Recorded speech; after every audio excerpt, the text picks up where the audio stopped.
Chamath. My name is Apurv. I saw some of the venture world at SoftBank, some of the tech world, and you said something about amassing capital. Today, what do you think is one of the best ways for us to amass capital on a risk-adjusted basis? I mean, the last part is just such a sellout part. Or risk-adjusted base. I don't know, fucking buy some bonds? I mean, I don't know. Here's what I would tell you, man.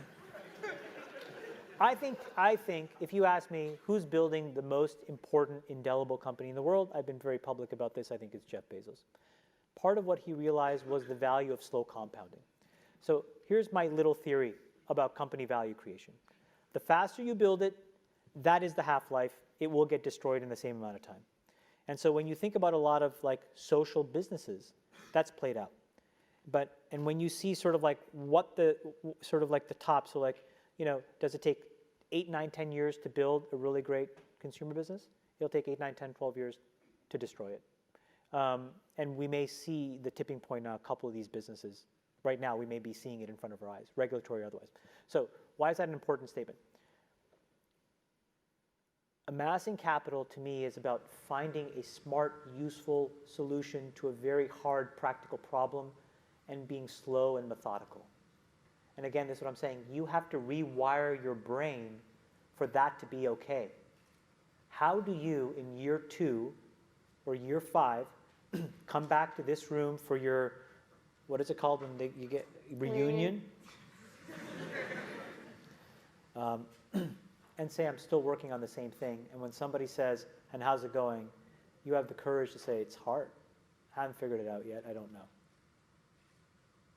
But if you figure it out, and you have this moderate growth, moderate compounding, that is the key. That is like, that's gold. You know, I look at like our returns, and it's so funny because it's like, you can get so enthralled by IRRs in our business. And like, you know, I have friends who run other organizations, and they're like, we posted 92% IRR. And I'm like, well, you can't eat IRR. What does it really mean? And when you unpack it, what you realize is like fast money returns can completely really decay long-term thinking and sound judgment. And so I'm like, wow, I would really love to just compound at 15% a year. And the reason is because if I can do that for 50 years, that's $250 fucking billion, like some crazy number. Like, it's just enormous. So it's like slow and steady against hard problems. Start by turning off your social apps and giving your brain a break. Because then you will at least be a little bit more motivated to not be motivated by what everybody else fucking thinks about you. Do you know what I'm saying?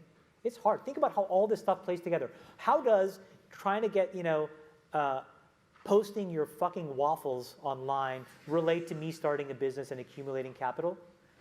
This is wiring your brain for super fast feedback. It's the same brain you're using to build a company. Don't think they're not the same. Do you know what I'm saying? No? Yes? No? Yes! Yes, right? You have one brain.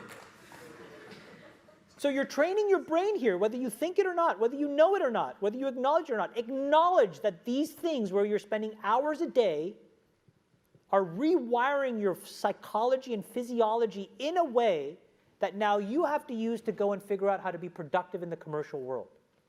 So if you don't change this, you are going to get the same behaviors over here. Change this. There's a reason why Steve Jobs was like anti-social media.